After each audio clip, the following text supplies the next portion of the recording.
Hello, and welcome to the Alpha Male Podcast. The podcast where we talk about what it means to be a man, the right way with God at the center, Judeo-Christian values, and real-world first-hand experience. As always, I'm your host, Michael Melito. I'm not going to put in a bio. You've probably heard it before. If not, listen to another episode. Today is a special episode. We are blessed not only to have a patron that supports the podcast, so you guys can glean the benefits of that, but also he's coming on to talk about something I'm not an expert in. That's part of being an alpha male and being a leader, is knowing when to delegate. I'm no expert on new cars. Our guest today, Steve, has almost 30 years of experience in the car industry.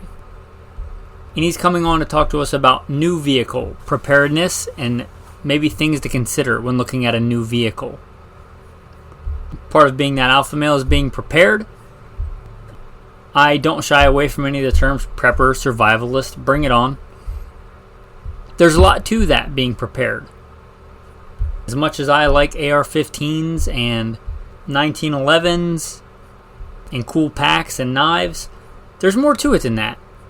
And your vehicle is part of that. So hopefully Steve can help us here as the community be better prepared with newer vehicles. With that, I'm going to put in the episode. All right, so today a very special guest. Steve, he has been on before. He is kind of a gun expert and a connoisseur in certain circles. And we're pleased to have him today because recently did an episode on buying a used vehicle, as I recently bought a used vehicle. I honestly have never bought a new vehicle, so I thought it would be good to have a guest on, and Steve graciously agreed to help out you guys, the audience. He has a lot of experience in new vehicles, so I guess instead of me introducing him, I'm just going to turn it over to Steve and let him introduce himself. Go ahead, Steve. Well, great. Well, thanks, Michael.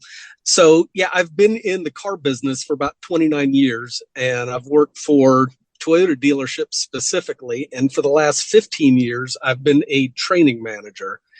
And as I was listening to your podcast, I kept thinking you're giving some really good information about preparedness and what the alpha male needs to do to have his car ready and his mindset ready for different types of situations that would come up. But I kept thinking a new car has some really different things to be thinking about and different ways of approaching it. And so, as an alpha male, I wanted to think about how this could be communicated to somebody with a newer vehicle. And by newer, I mean really about 2016 and newer. So much has changed in terms of technology and regulations over that time frame, and it really it's going to affect how people look at their cars. Okay, and what's I guess let's get into specifics. We'll start going down the list here. You say spare tire. You say Yes. A lot of new vehicles don't even come with a spare tire, which blows my mind. Can we go into that? Well, and that's due to regulations. So federal regulations say that you have to either have a spare tire or a tire repair kit. And a tire repair kit is essentially fix-a-flat and a compressor that plugs into your accessory plug. But they do that, and manufacturers have been going with that because it saves weight. And they want to save weight because of fuel economy standards. They have to meet certain fuel economy standards. They can hit that easier by having a lighter weight vehicle, and that means leaving out a spare tire. But the upside to that is not having a spare. There's a lot of good reasons to have a spare, but the fix-a-flat with an air compressor is not a bad option. And in some cases, it's a superior option. I mean, if you're on the side of the road on a rainy night with your family and the only place you can pull over is a muddy shoulder where you don't have room to get out and put a jack under the car, being able to put in that fix-a-flat, plug in the air compressor, air it up, go. That could be a real safety issue. It also means that with that repair, you're not limited in speed where you are with a lot of these temporary spares. So just because it doesn't have doesn't mean it's necessarily a bad thing. There are some repairs that you can't do with it. And that's where, a spare tire would be better. But in terms of the actual mechanics of doing it, in many cases, it's a better option. Again, not the best in all situations. And a spare tire, I agree, is a better idea. But we live with what we actually have. Depends on what car you get. Yeah, for sure. And I agree. And I also have tire repair kits, and we have older vehicles, my wife and I, and they didn't come with there, but I made sure, as soon as, I don't know what I was courting my wife or married my wife, but I made sure that she had a little compressor and a tire plug kit and repair kit and fix a flat. And I showed her how to use all those things. Those actually, like you pointed out, and in many situations are better because like you said, if you're in the middle of the woods and you get a flat tire, you a lot of times can't jack it up unless you have a bunch of spare boards or something, because it's just not safe to, it's very dangerous to jack up a car and start messing with it when it's not on stable ground or on the side of the highway. I mean, a lot of those places, those are going to be better options. But Yep. sometimes you do get a hole that's too big for fix a flat, or for a plug kits work great when they work, but a lot of times they don't work. So yeah, I would say the best solution would be have whatever the car comes with, get both. Well, agreed. And again, this actually gets into some people with SUVs or minivans. They'll put a spare tire in the back, but then it's just rolling around back there. And if you're in an accident with a rollover, that thing's now flying around inside the vehicle. So if you're going to go that route, is going to be really important too. Just know what you have and be aware of it. Yeah, that's true. Put it on the outside of the car, underneath it, or find a way to strap it down or something. That's true. The next thing that I had noticed, you talked about carrying spare gasoline with you. And again, great idea. I love it. I'm all in there. Hybrid vehicles have a really, really unique set of things to be aware of. And there's a few things that jumped out at me about hybrids. But number one, do not run out of gas. If you run out of gas in a hybrid vehicle, there's no good that's going to come of it. It used to be with Toyotas, the first generation hybrids, if you ran out of gas, you could run that thing on pure battery power for several hundred yards, maybe even up to a mile at low speeds, to get yourself to a gas station. And we thought, hey, that's a great option. You can just drive under electric power to the nearest gas station, and you've got some cushion there. Turns out that's a really bad thing to do, because if you do that, hybrid batteries are supposed to have a certain level of charge to them. And once they go below a certain charge, you destroy the battery. And you've just destroyed a $3,000 battery if you do that. So Toyota put programming in the car, so when it runs out of gas, it shuts down the engine computer, it shuts down everything. It has to be restarted by a dealership. So you've got to get towed to a dealership if you run out of gas in a Toyota hybrid. Other hybrids, I don't know, Ford and Kia and Hyundai, I don't know their systems, but I can tell you that running out of gas in a hybrid, just don't do it. It's nothing good will happen. That's a good call. And it's so easy to have, what do you think, a gallon? I mean, I carry more, but a gallon of gas is not hard to have in your vehicle. Like you said, make sure it's secure so it doesn't go all over the place, and make sure your can doesn't leak. But I mean, it's so easy to have a gallon of gas, and a gallon of gas will get you a long way in a hybrid. Well, no, that's the thing, is once you run out of gas, it can't be restarted. Even if you put the gallon of gas in it, until it goes to a dealership has to reset the engine computer. Yeah, no, what I was saying is, if you have the gas, then you shouldn't run out of gas. You should stop before you should stop when your light comes on and add some gas, instead of waiting till it goes empty. But at least you have the option. Okay. Whereas if you don't have spare gas and your light comes on and you can't get to a gas station, then on the East Coast, that's not really a thing, because it seems like there's gas stations everywhere. But out west, you could be 200 miles from a stop.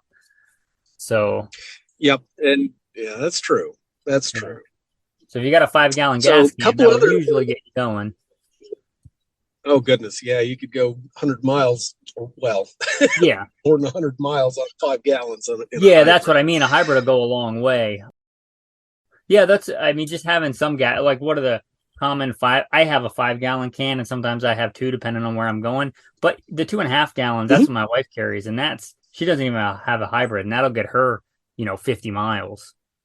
So Yep, that's a absolutely. good. If you aren't 50 miles in a gas station, you run out of gas, you really weren't thinking ahead. So, Right. question that's not on the list. Hybrid Mhm. batteries, are those traditional nickel iron, or are those lithiums? Well, no. So Neither. Toyota uses two different hybrid batteries, and see every other manufacturer. The answer is their lithium ion. Okay. Toyota uses lithium ion in many of their products, but they still use nickel metal hydride, which is not a lead acid, but it's basically the old cell phone batteries from back in the late 90s, early 2000s. Nickel metal hydride actually works better in cold weather, and they're much Oh, cheaper to replace, and they tend to last a really long time. So Toyota phasing those out slowly, but there's still a lot of vehicles. The RAV4s, the Highlanders, the Siennas, those are all still using nickel metal hydride batteries. yeah. I mean, there's nothing wrong with that. And also, do they still have? And forgive my ignorance. Do they still use a lead acid battery for like the basic simple electronics, or do they all run off the hybrid battery? Okay, that's actually a great question. And so yeah, they do have a lead acid 12-volt battery.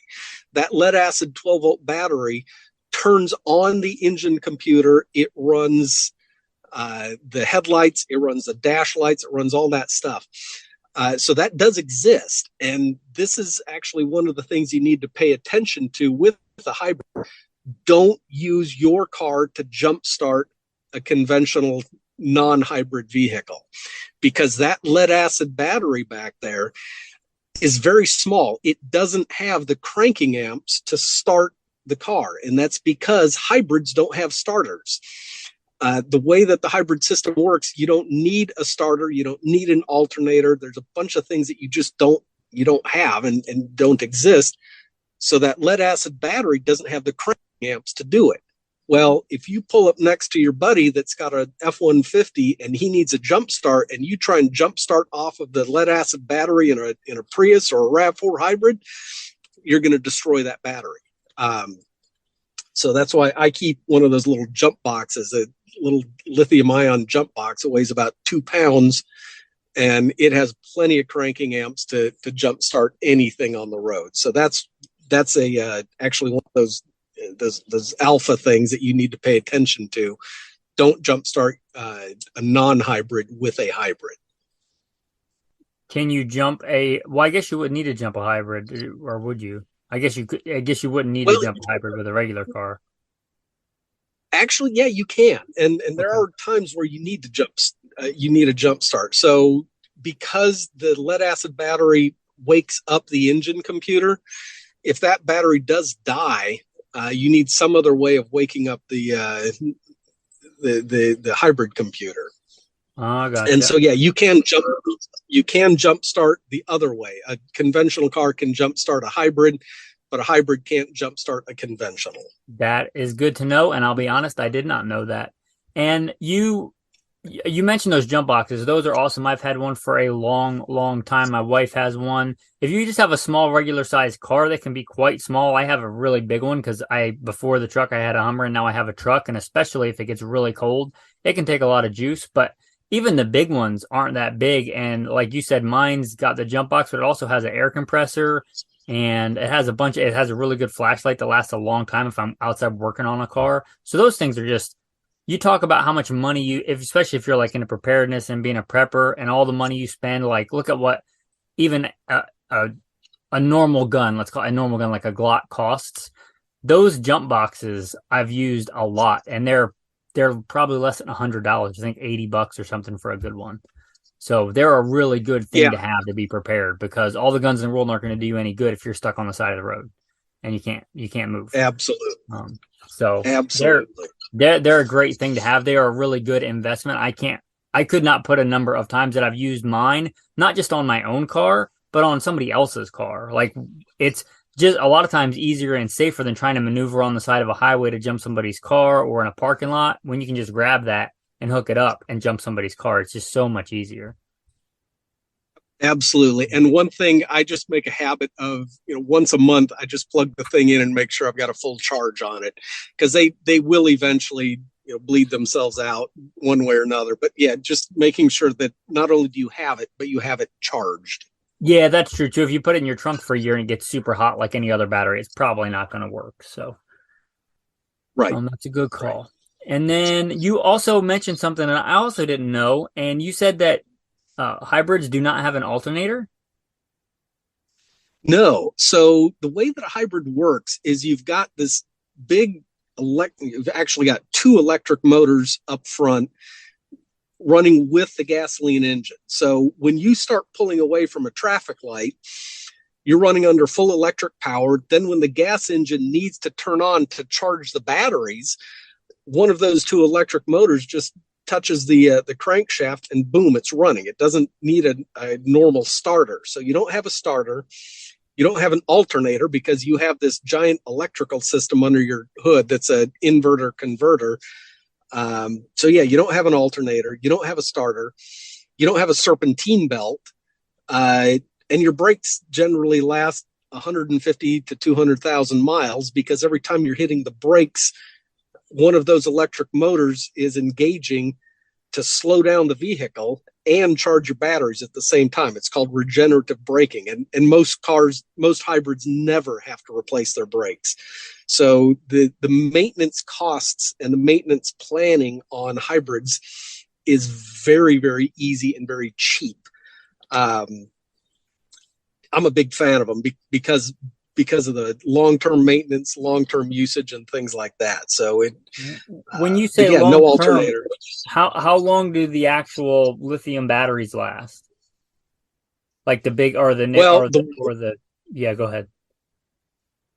So hard to say. It depends on service life and temperature and how they're used. But in general, we don't see them replaced with less than 200,000 miles. And frankly, we rarely ever see them replaced with, we have a ton of our customers' cars that are driving around with 250, 300, even more than that on the car, and they've never had their batteries replaced. Now, they do need, some of them will need replaced, but that's going to be somewhere in excess of 200,000 miles, but just impossible to say exactly what the, I gotcha, but 200,000 miles is a lot more than I was thinking. That's a lot of miles. Oh yeah. The warranty on them is 10 years or 150,000 miles. So if it goes before that, it doesn't even cost you anything. Huh. Yeah. I was actually, before I got the Hummer, the other vehicle I was looking at was a Cadillac Escalade hybrid. They were just kind of out of my price range. I didn't find any that were in a decent price range, but I'm not opposed to them if they offer what I'm looking for. So this is in the weeds a little bit, but the truck-based hybrids, the hybrid system works a little different. And I don't have a huge amount of experience with those. Toyota now has a hybrid truck and a hybrid SUV, but it doesn't work quite the same. Some really technical stuff on where the electric motors are and how the power is generated. They tend to do those more for power than they do for efficiency. So a little bit different of a system than the conventional hybrids, like in the Hyundai and Ford and Kia all have their own hybrid system. Honda, everybody's got hybrids, but the truck-based hybrids are there for power rather than efficiency. Oh, so you're not gaining you're not like doubling your fuel economy. No. Oh, You're getting about a mile or two per gallon better, but you're also getting about a 30 to 40% increase in torque. That's significant if you're towing stuff. Oh yeah, it is. Yeah, it's a cool beast. I would have thought it would have had less because it would have had to haul around the extra weight of the hybrid battery, but electric motors give you 100% of their torque at 0 RPM. As soon as it engages, you've got all of the torque of that electric motor, and they're very torquey. So, to give you, for example, the Toyota Tundra now is available in a hybrid. The non-hybrid version of it is getting, I think it's like 430 pounds of torque, give or take. When you get the hybrid version, it's 570 pounds of torque. Yeah, that's so it's just a monstrous increase in torque, but it only gets 1 mile per gallon better than the non-hybrid. Huh. It's all for power. That's interesting. Well, maybe they'll make like a Tacoma where it's more towards the fuel economy, because I actually like small trucks. I just something that can tow well. Mm-hmm. It would be cool if they came out with like a light truck that was super fuel efficient. Because most people, let's be honest, trucks. Most people aren't hauling boats and RVs and stuff. Most of them are just driving around. The whole concept of the electric vehicles is just, hybrid makes so much sense because you don't have to plug these into a charger. They don't have to be plugged into anything. You just get in, you drive it. You've got a lot of advantages with having a hybrid, but you're still just driving it like a normal vehicle. Yeah, I mean, I think electrics do make sense if you are a soccer mom who lives in LA. Like, and they're like when you drive, because even 10 years ago or 15 years ago, I guess 15 years ago now, when I lived in LA, when you would like go to the store, they would have electric charging stations, and they were free, I think, to like help boost the thing. But if you live in middle of nowhere Arizona, it doesn't make sense at all. Because and frankly, if you take a look at a Google map image of Brooklyn, New York, and you look at the high density of houses there, where is everyone going to charge? They don't have garages. They don't have driveways. They can't plug into their house. It's all street parking. Are you telling me you're going to put charging stations at every single parking space? And who's going to maintain those? They're going to get vandalized. It's just, the infrastructure is just impossible. Just impossible. I'm not arguing with you there. I think to play the advocate, though, I think there's a very small subset of people where it would make sense. Like where they do live in Santa Monica, and they're going to drive 10 miles a day, and they're going to plug it in everywhere they go. And if they leave Santa Monica, they're probably flying. So I think for a small subset, it makes, or like maybe I'm just guessing, like an Uber driver or something, where they know where they're going to go and they don't have to buy gas. Like maybe for them it makes sense. Right. And then when their shift's over, they can charge it. But yeah, I agree. I like I said, I'm not opposed to hybrid systems. I'm all about. My wife actually kind of calls me. What does she call me? She calls me like a gunfighting hippie, because that's not the way she puts it. Something like that. Because I'm very into like clean eating, and I'm all about the environment. Like, I'm not for destroying the environment if I don't have to. Right. But if I'm I would much rather kill a deer and eat it than see a chicken's hung up and electrified upside down in a giant warehouse in their own feces. Right. That's just me, and I'll probably edit this out too. But anyway, if we can help the environment and do better, I'm all for that. I'm also not for making people suffer for the sake of some climate change thing. But anyway, I'll get off that. I'll get off that topic. But back. Yeah, but I'm all for hybrids. Like I was looking at them. I'm not opposed to them if they would do what I was looking to do. And they were affordable. Right. But it's interesting what you say, and I assume they have a smaller. I assume they have a smaller engine, which is good. I don't know if it's any simpler, but the serpentine belt thing is kind of cool, because belts give you a lot of trouble. Yep, exactly. The only I would assume they don't overheat as much either. Well, no, they've got two separate cooling systems, and that's the only extra maintenance item you do need to pay attention to. It's got a separate radiator and separate cooling system specific for the hybrid component. So that's the only extra thing that you have. You lose all this other stuff, but you do pick up an extra radiator. But does it just take regular radiator coolant and all that, or is it some kind of crazy? Yes. Okay. No, cool. Just regular, and it, it's got 100,000 mile coolant in it. So, nothing too crazy on that. Yeah, pretty cool. Pretty low. If it's, like I said, the technology is pretty proven at this point, I think. Tracking systems. Let's talk about tracking systems, because I don't know much about those either.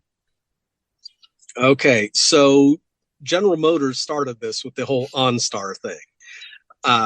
But now every manufacturer has some form of a tracking system built into their cars. And Toyota has a little SOS button in the overhead console, and different manufacturers have different things.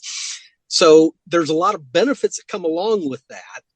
And some of that is stuff that, as an alpha male, be aware of it. My daughter had a flat tire the other day, and she called me up. She lives 4 hours away and said, "Dad, what do I do?" I said, "Go hit the SOS button.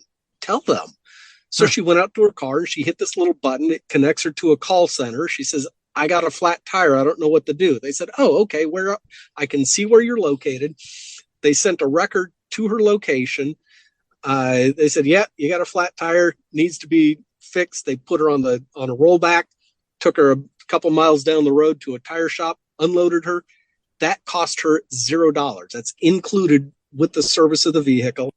And she paid $30 to get her tire fixed. So take advantage of the technology. If you don't need to get out and change it, call a wrecker and use that button to accomplish that. But a lot of people get kind of sideways about, it is. It's wonderful.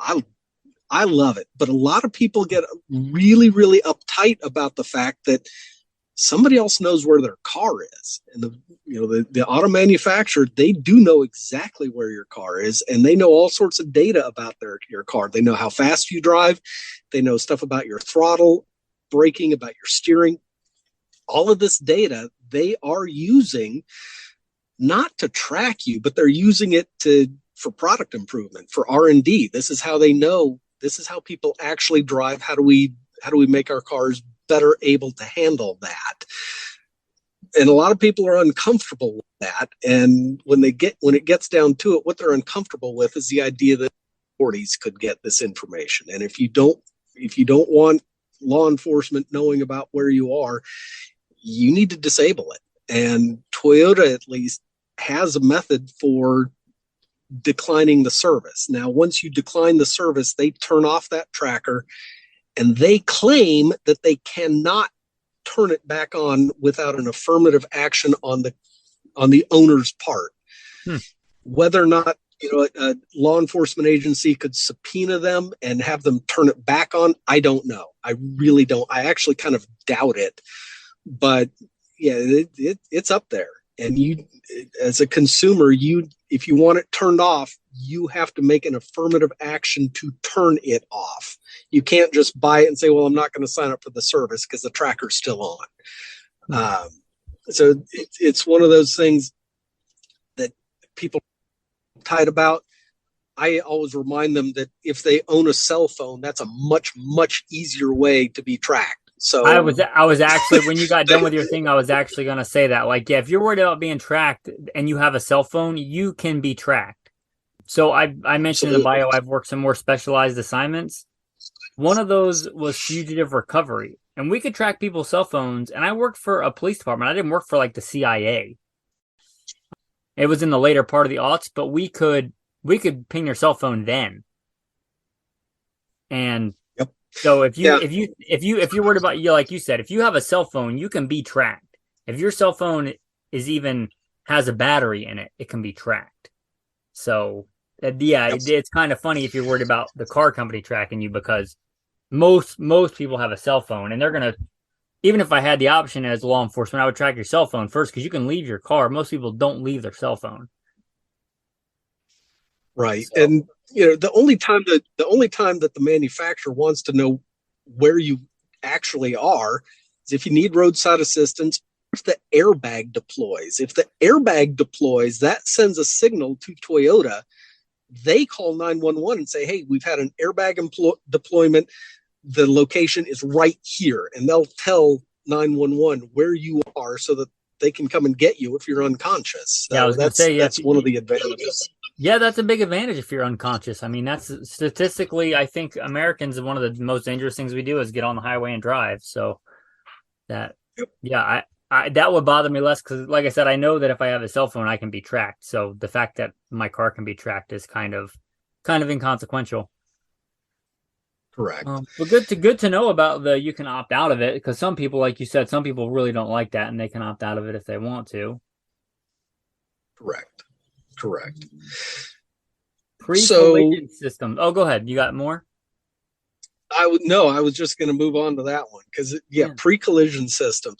This is a technology that is due to government regulations and agreement between the auto manufacturers and the federal government back in 2016. And so starting in 2016, some manufacturers started adding this, and by now every manufacturer, every new car sold has some form of what they call emergency automatic braking, where if you're about to run into another car, the car can sense that either through a camera or through radar and slam on the brakes and prevent you from hitting the car in front of you.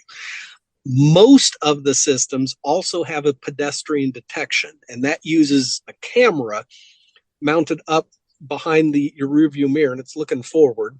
It's looking for people. And if it sees a person in front of you, it'll slam on the brakes and prevent you from hitting the person. And wonderful safety feature. And depending on how sophisticated it is, depends on the speeds that it works at and whether or not it's looking at crosswalks or whatever. But basically, it's trying to prevent you from hitting a person. Yeah. So the big issue with these systems is that because it prevents you from running into a pedestrian, what if that pedestrian is trying to cause harm to you or your family? What if they are in the process of throwing a brick or a Molotov cocktail? I mean, that's not in any way a paranoid thing to consider in this day and age. Yeah, or shooting at you. Or shooting at you, exactly. And yeah, you've got reverse, go backwards if you can, but if you're blocked, if you need options, knowing how to disable that system quickly, I mean, that's a critical thing.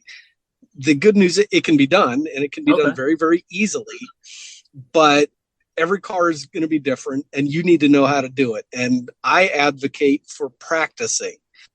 Figure out how to disable it on your car and then practice with it.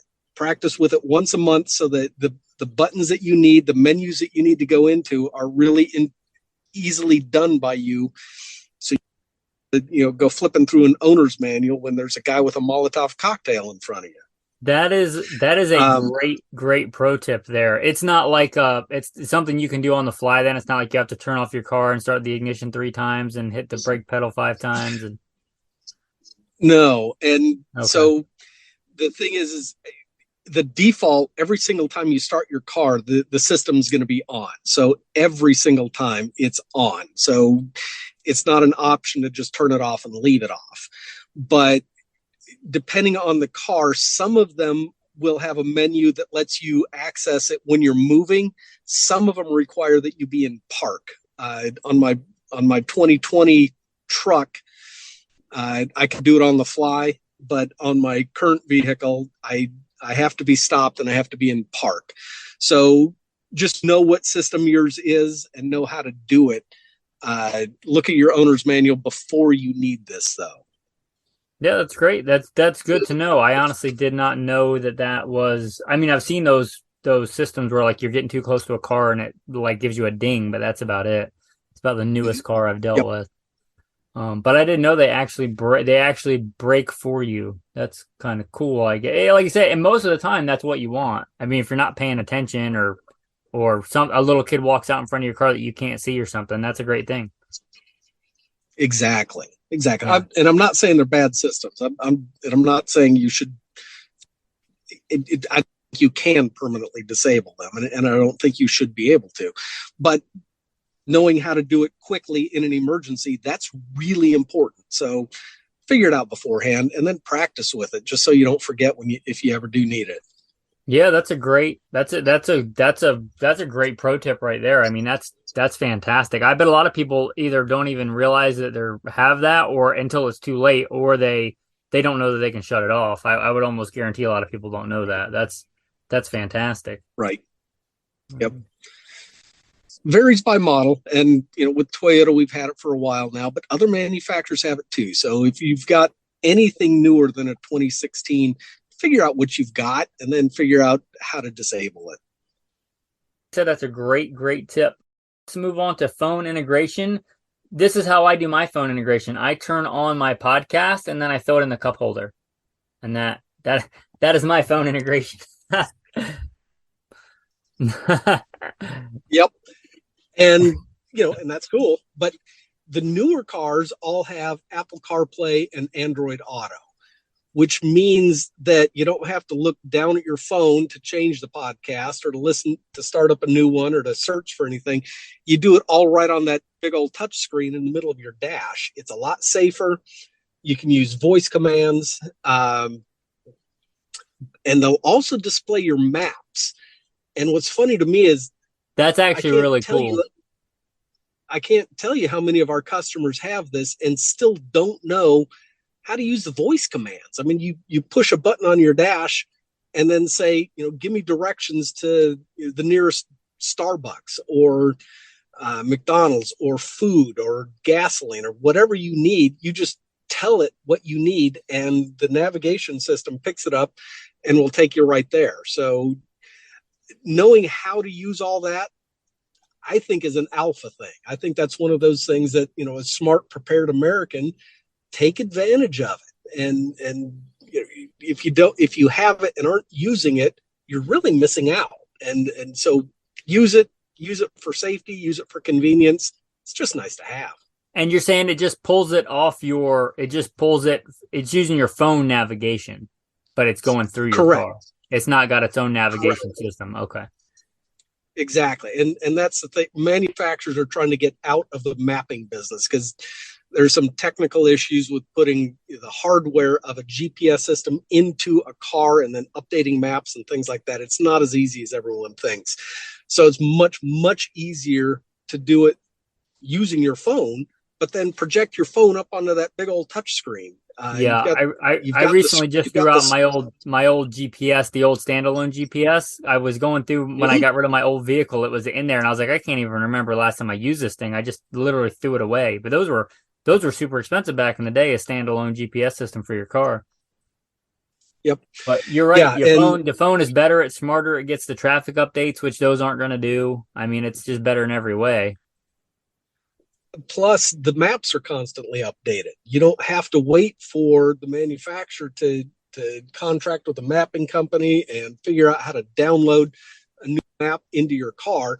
Your phone always is, because it's using the internet, it always has the most recent map. So if roads have changed or been added, it's going to be there on your phone. So use it. Yeah, it's a great call. And so I assume it's wireless Bluetooth, right? You just connect it. It well depends. So, and again, I can't speak to the other manufacturers, but as far as Toyota, this year, the 2023 is the first year that we've had wireless CarPlay in most of our vehicles. But some of our cars, it's still a tethered connection, meaning you have to just plug into the data port of your phone and plug it into the data port of the car. And then you've got a hardwire connection between your phone and the dashboard of your car. So one way or another, it connects that way. Cool. And we already kind of touched on the nav systems because, why would you? Why would you spend all that extra money and complexity for something that's going to be out of date a year or two after you make it? Yeah, that just makes Correct. sense. And the phone does all that. That's a smarter, easier solution. Cool. Anything else, Steve, on the new cars?